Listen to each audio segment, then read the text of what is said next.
institucional sumamente complicada, ¿sí?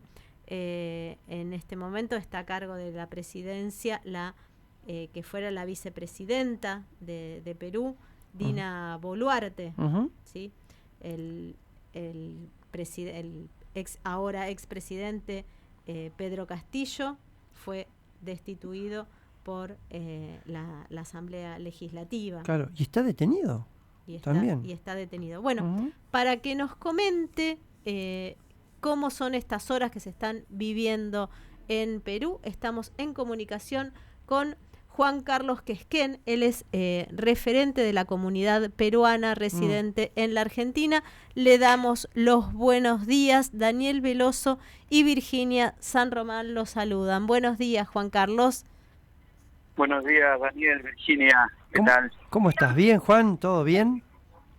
Sí, siguiendo con mucha preocupación lo que comentaron ustedes, lo que viene sucediendo en Perú, que hasta el día de hoy se ha cobrado la vida de 7 personas, 3 menores de edad entre ellos, y hay cientos de heridos y detenidos también. ¿Y cómo lo analizás, Juan? Aquí a la distancia, sabemos que estás aquí acá en la ciudad de La Plata. ¿Cómo lo analizás? ¿Qué es lo que está sucediendo en Perú? ¿Qué es lo que pasó? ¿Por qué se llegó a esta situación? Sí, lo que viene pasando en Perú es una crisis institucional muy grande que ya viene llevándose puestos 6 presidentes en 6 años. En los últimos 6 años nosotros hemos tenido 6 presidentes y si nos vamos un poco más atrás, desde el 1991, cuando el expresidente, el dictador Alberto Fujimori, dio un golpe de Estado justamente y tomó el legislativo, lo disolvió, el Poder Judicial, los medios de comunicación, hizo una reforma, un cambio de constitución a imagen y semejanza de lo que vendría a ser los 10 años de neoliberalismo en el Perú. Y que a raíz de eso, de esa constitución justamente que ha sido la causante de, por un lado, las desigualdades que tenemos en el país y por otro lado la repartija que han tenido los grupos de poder de la mano de congresistas que han legislado solamente para beneficiar a este grupo de poder de espaldas al pueblo. Todo esto ha tenido un estallido a raíz de lo que sería la marcha de los 4 suyos allá por el 2001, cuando lo encabezó Alejandro Toledo, una movilización muy grande en el país. Ahora yo estoy siguiendo esto que viene pasando en el país y es muy similar a lo que pasó en aquel entonces, donde la gente se movilizó, la gente automáticamente, y en aquel entonces fue Toledo el que causó todas esas manifestaciones, y que decantó un nuevo gobierno y que con muchas promesas de cambio, de transformación, después de 5 años de gobierno, no hubo ningún cambio, al contrario, se siguieron profundizando las políticas neoliberales, y que tanto Fujimori como Toledo después, Alan García después, Ollantumala después, PPK después, todos presidentes involucrados en hechos de corrupción, algunos presos por crímenes de lesa humanidad como Fujimori, y por ejemplo Alejandro Toledo, que está preso también, se está esperando la extradición de los Estados Unidos, Alan García, que se pegó un tiro cuando se le empezó a investigar por hechos de corrupción también, y que eso ha salpicado a una buena parte de la dirigencia política, ¿no?, y de los presidentes que hemos tenido. Todo eso es síntoma de la constitución que implantó el fujimorismo en el Perú, y que lo que ha hecho es postergar justamente a las poblaciones más humildes del país, ha centralizado el poder, pero también ha centralizado todo lo que son las instituciones, como la educación, la salud, en Lima, y a las provincias más alejadas del país, sobre todo el sur, muy postergados, ¿no?, donde la gente padece totalmente, y que lo que hizo justamente la pandemia cuando comenzó en el Perú es visibilizar todas esas falencias que generó el neoliberalismo con esta constitución, ¿no? Los hospitales colapsados. Sí. Juan, y estamos conversando con Juan Quesquén, y había mucha expectativa con la llegada de Pedro Castillo, había una gran expectativa de cambio con la llegada de Castillo a la presidencia en su momento? Sí, Castillo cuando empezó la campaña electoral no era conocido. Él había encauzado en el 2018, 17, 18, una gran movilización de maestros, de docentes en el Perú, y es ahí donde empieza a tomar relevancia, pero no se esperaba que él podía ser el próximo presidente. Nadie lo esperaba. Ajá. Porque las preferencias, el favoritismo estaba entre, por un lado, la derecha peruana enfocada en Keiko Fujimori, en López Aliaga, espacios muy parecidos, ¿no? Son desprendimientos del fujimorismo, y por otro lado Verónica Mendoza en la izquierda. Sin embargo, Pedro Castillo no tenía visibilidad, pero después, cuando él llega a pasar a la segunda vuelta con Keiko Fujimori, Pedro Castillo sacó el 18%, Keiko sacó el 16%, si no mal lo recuerdo. Ambos no llegaban a pasar ni pasaban el 30% rozando, con lo cual también demuestra el bajo...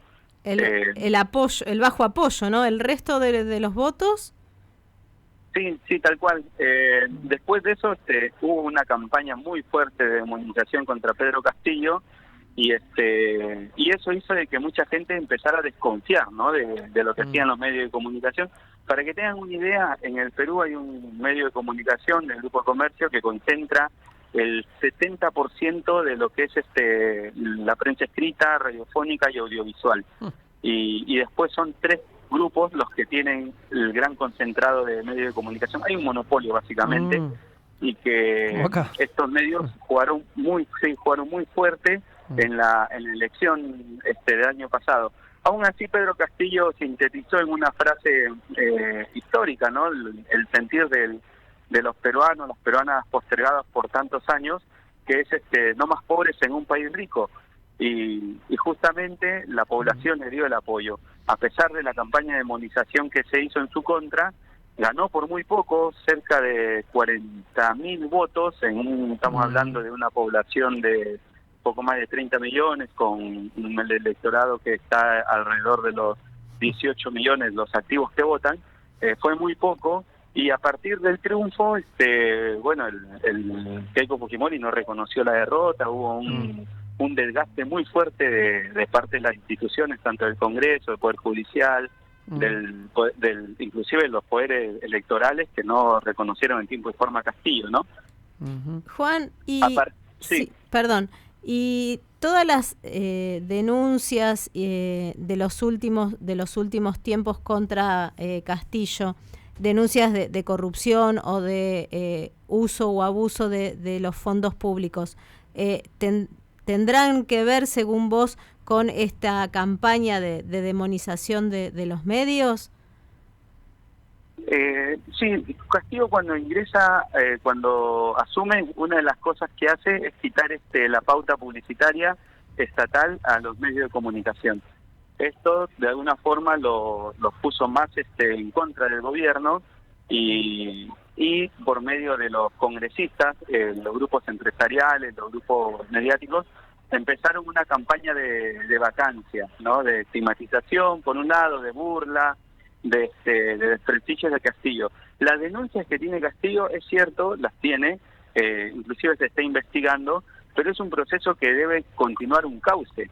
¿Qué es lo que hace el Congreso? El Congreso toma estas declaraciones, ¿no? Porque se está investigando todavía de los colaboradores eficaces. En Perú tenemos en nuestra legislación permite que, por ejemplo, en un proceso judicial, una persona se pueda acoger a lo que es la carátula de colaborador eficaz, una persona que ya está bastante comprometida en una causa de corrupción, ¿no? Y empieza a dar detalles sobre cómo operaba ese circuito. Se le reduce la pena, y bueno, hay muchos colaboradores eficaces que se han ido sometiendo bajo esta carátula, y que están cooperando con el Poder Judicial en hechos de investigación que claramente, por las evidencias que hay, rozan al gobierno y a su entorno, sobre todo, ¿no? Ministros, asesores, secretario privado. Entonces, todo esto, lo que han hecho el Congreso es tomarlo para vacarlo a Castillo, cuando Fujimori disuelve el Congreso, él para legitimarse como presidente implementa un artículo, no, 2 artículos en la Constitución.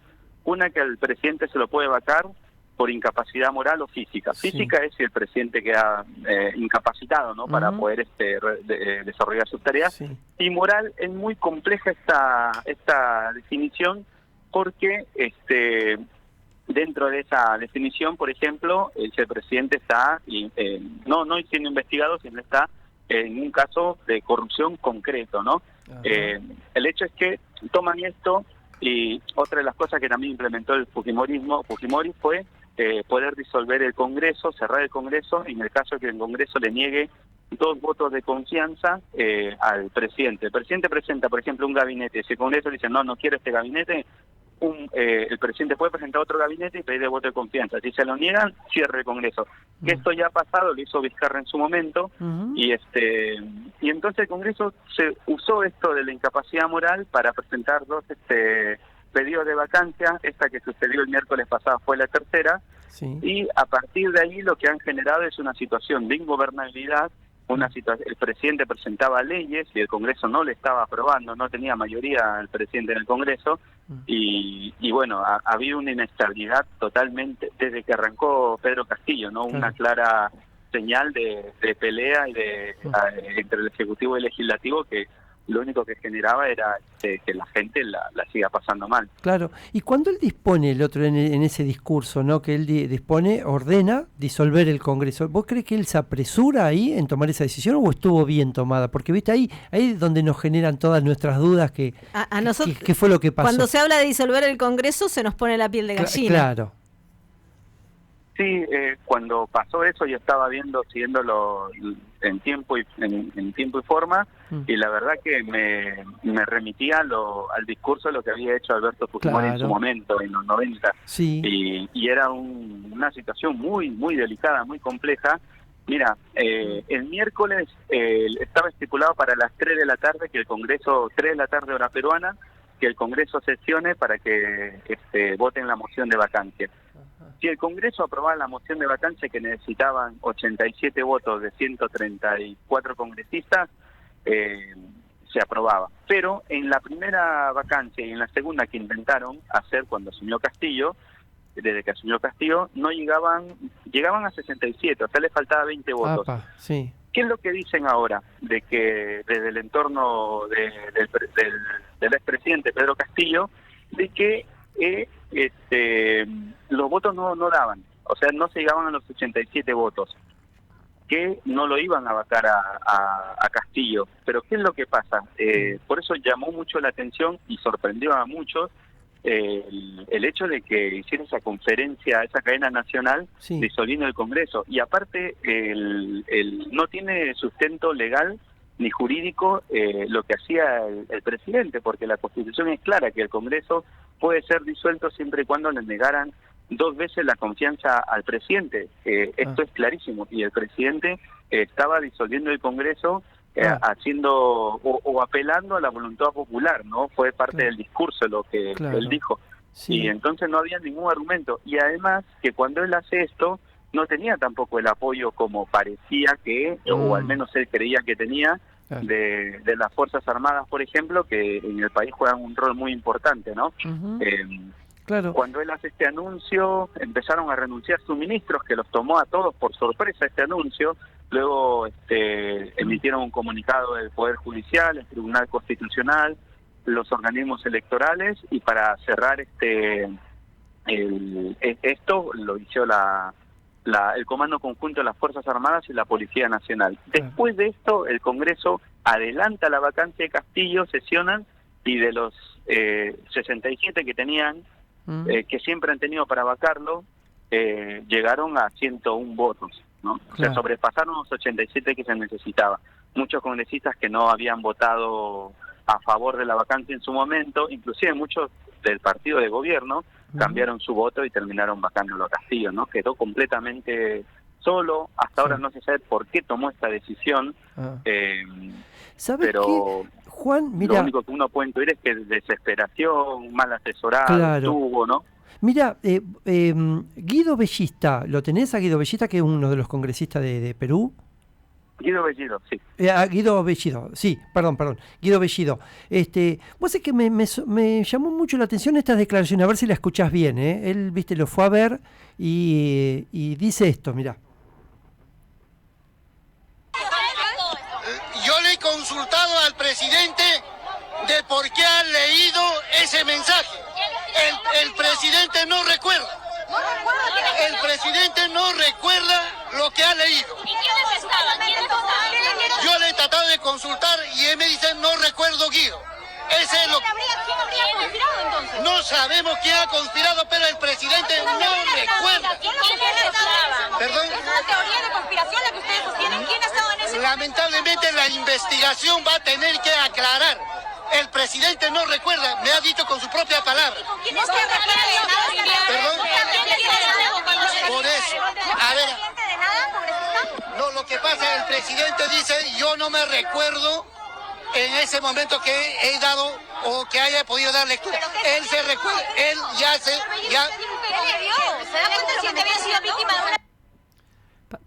¿Viste, Juan? O sea, me imagino vos estás tan sorprendido más que nosotros, ¿no? Pero no entiendo. Sí, Guido Bellido fue premier, fue el primer premier que había tenido el gabinete de Pedro Castillo. Él efectivamente es congresista. Él votó, él se abstuvo en el momento de la vacancia, no votó ni a favor ni en contra, y cuando le preguntaron por qué, dijo de que no estaba al tanto de lo que se estaba votando, que que había estado ocupado, que no había leído la propuesta en como correspondía, ¿no? La verdad no se quería hacer cargo de lo que estaba haciendo. Y sobre el audio que pasaste, hay declaraciones, porque después de que pasó todo esto, inmediatamente empezaron a entrevistar y a tomar declaraciones a los ministros que estuvieron en ese día, tanto en el despacho de Castillo como los que estuvieron acompañándolo después o siguiendo, mejor dicho, el pronunciamiento, ¿no? O sea, el entorno más cercano y el entorno de los ministros, dijeron de que uno de ellos, uno de los ministros, le dijo, pero presidente, ¿usted es consciente de lo que acaba de hacer? Y la respuesta de Castillo fue, sí, si no me vacaban. Y creo que es parte de una estrategia, que seguramente le habrá aconsejado la defensa a Pedro Castillo. No me sorprende tampoco, porque una de las cosas por las cuales se caracterizó el gobierno de Pedro Castillo ha sido la indefinición, el doble discurso y también la falta de criterio y de tino para tomar algunas decisiones. También parte de lo que hoy está atravesando el Perú es tiene una coparticipación Pedro Castillo, ¿no? Por no haber tomado las decisiones en tiempo y forma, no haber hecho las cosas como correspondían. Él empezó un gobierno con un gabinete de izquierda, después fue magando más a la derecha, empezó a apoyarse sobre espacios de derecha, y que fueron los que después le terminaron dando el golpe, ¿no? Está en investigación estas declaraciones que hizo Guido Bellido. Después el expresidente Pedro Castillo tomó algunas, o mejor dicho, escribió algunas cartas y las ha dado a la gente que le voy a visitar, que se están haciendo públicas ahora. En alguna de las cartas se manifiesta de que le querían sacar análisis de sangre para que lo investiguen, y que él se había negado, ¿no? Pero cuando uno ve el video de la disolución del Congreso que hace Pedro Castillo, se lo ve a un Pedro Castillo desconcertado, muy nervioso, tembloroso cuando muy empieza tembloroso, a hablar, ¿no? Es verdad, el papel se notaba mucho cuando él hablaba, sí, que se movía, como que temblaba, es verdad, sí, está con el papel. ¿Bajo coerción, tal vez? No sé, la verdad, no me animaría a plantear si estuvo coercionado, porque los que estuvieron con él en la mesa muy chica, que fue la primer ministra bastante disolver el Congreso, Betsy Chávez, y Quijano, Aníbal Torres, que fue también uno de sus ministros, muy cercanos al presidente que le estuvieron acompañando hasta las últimas, no sobre todo Aníbal Torres que estuvo hasta las últimas. Hoy ha pasado a la clandestinidad porque teme por su vida. Entonces es muy raro. Yo pensaría que es parte de la característica de lo que ha sido el gobierno de Pedro Castillo también en todo este tiempo, de decir muchas veces una cosa y hacer otra. Claro, termina siendo muy oscuro todo, ¿no? Termina siendo todo muy oscuro, muy confuso, todo. Sí, es muy raro. Y en este caso, Juan, viste que la Argentina pidió que se restituya en el cargo al presidente Castillo. La Argentina comunicó esto anoche. Sí. La decisión. Por vía diplomática. Por vía diplomática, sí. ¿Cómo crees que debe solucionarse esto ahora? ¿Cómo se arregla todo, no? ¿Cuál sería la salida? Un comunicado Argentina, México, Colombia y Bolivia. Emitieron un comunicado. El presidente López Obrador de México estuvo todo el tiempo siguiendo los hechos, inclusive se había pronunciado también al respecto. Hoy por hoy, mira, la crisis que está atravesando el país es muy profunda, ¿no? Y hay una desconexión muy grande de la dirigencia política, tanto del Congreso como la actual presidenta en usurpación. Yo te digo, porque si bien Castillo intentó dar el golpe de Estado, no le salió, ¿no? Y ahí está en discusión si fue realmente un golpe o no, porque no usó las Fuerzas Armadas. Es más, sería un golpista muy raro, ¿no? Porque un golpista que termina solo, preso, en cuestión de horas, ¿no? Sí. Lo que sí el Congreso hizo todo de forma muy apresurada y saltándose la ley inclusive para la vacancia de Castillo, porque el Congreso después de vacarlo tendría que haberlo citado para que él haga la defensa y no lo hizo. Claro. Inclusive la cita era por 1 hora y lo adelantaron de forma arbitraria 2 horas antes para poder vacarlo de forma express. Entonces, de ahí para adelante, inclusive la elección de Dina Boluarte para mí no representa no es la presidenta, no, porque todo se ha dado en un desorden jurídico muy grave en el Perú. Claro. Más allá de que los congresistas y los medios de comunicación se empecinen en llamarla presidenta, no tiene, y hoy está claro por todas las manifestaciones que han empezado a aparecer, primero en el sur, y hoy los focos de insurgencia, rebeldía y protesta están en todo el país a nivel nacional. Presidenta en usurpación, decís vos. Lo que debe pasar, claro. Sí. Lo que creo que tendría que haber, que si bien ya la Dina Boluarte llamó a las elecciones adelantadas para el 2024 y eso molestó mucho más a la población porque estamos hablando de más de un año, entonces quieren elecciones inmediatas la gente y encima en vez de preocuparse, tomar cartas en el asunto sobre lo que viene pasando, los ministros de Dina Boluarte han salido a decir de que los manifestantes son terroristas, que están siendo incentivados, o sea, la bronca es genuina, el malestar es genuino. Nosotros mañana, el jueves, vamos a hacer una manifestación cultural en Plaza Moreno para denunciar lo que viene pasando y así en Perú la situación está que arde. Ahora, no puede salir en vez de hacer algo, ¿no? De escuchar lo que la gente le dice, salir a meter más leña al fuego, como quien dice. Claro, ¿Qué es lo que tendría que ver? Elecciones anticipadas, claramente. Pedro Castillo tendría que estar en libertad, no tiene por qué estar preso. ¿Sí? Se ha pedido la restitución, que es lo que han pedido los 4 gobiernos que mencionaste. Yo creo que tendría que haber una restitución también de Pedro Castillo, porque a Pedro Castillo lo votamos los peruanos, las peruanas, y él ganó. Y no puede ser de que el Congreso desde un principio haya intentado vacarlo pasándose por encima la voluntad popular, ¿no? Claro, exactamente. Y en última instancia, ponle que vuelve Castillo y que sería legítimo y válido también que él mismo diga, bueno, convoca elecciones nuevamente, ¿sería también una salida también razonable?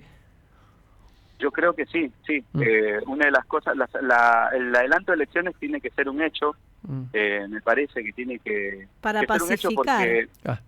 Tanto para elecciones presidenciales como para congresales, porque con el Congreso que tenemos, mira, ayer hubo sesión, anteayer también hubo sesión, y los congresistas, viendo lo que está pasando en el Perú, se peleaban en el Congreso, era una locura, se insultaban, se estaban agarrando a las piñas, estaban discutiendo que la que fue presidenta del Congreso estaba diciendo de que tendría que haber reelección de los congresistas, cuando el país está prendiendo fuego. O sea, están viviendo una realidad totalmente paralela. Juan, entonces la cita acá va a ser el jueves en Plaza Moreno, ¿a qué hora? El jueves a partir de las 6 de la tarde invitamos a toda la comunidad, ¿no?, peruana, sí, pero también al acompañamiento de la comunidad argentina y todas las comunidades que habitan en la ciudad de La Plata, Berizo y Ensenada, que nos acompañen, que sean parte de este festival. Lo llamamos el Culturazo en la Defensa del Perú, sí, para poder también decir a la distancia, ¿no? Nosotros salimos del Perú por diversos motivos, pero no nos olvidamos que el Perú es nuestra patria y estamos siguiendo atentamente todo lo que viene pasando y apelando también a la hermandad, a la solidaridad que ha existido desde la fundación de nuestras naciones, tanto peruanas como argentinas, ¿no?, que nos puedan acompañar también a todos los hermanos y hermanas argentinos y argentinas. Sin duda, Juan, nos duele ver así a Perú también, como a ustedes les duele cuando está mal la Argentina también, y sí, y somos conscientes que la comunidad peruana, la que ve acá, es parte nuestra y sabemos que siempre han venido acá a trabajar, y es así. Y hacemos un llamamiento sí, y bregamos porque llegue la pacificación, sí, justamente por lo que decías, que hay víctimas fatales y es lo que menos uno desea. Muchas gracias. Sabés que estamos a disposición, Juan, y te agradecemos muchísimo esta explicación que nos has dado, lo que nos has contado. Y bueno, cuando amerite alguna situación también para explicar y para que la comunidad lo sepa, sabe que estamos acá a disposición. Bueno, muchas gracias. Gracias, Juan. Un abrazo grande. Un abrazo. Hasta luego. Hasta luego. Fue Juan Carlos Quesquén, él es referente de la comunidad peruana aquí en Argentina.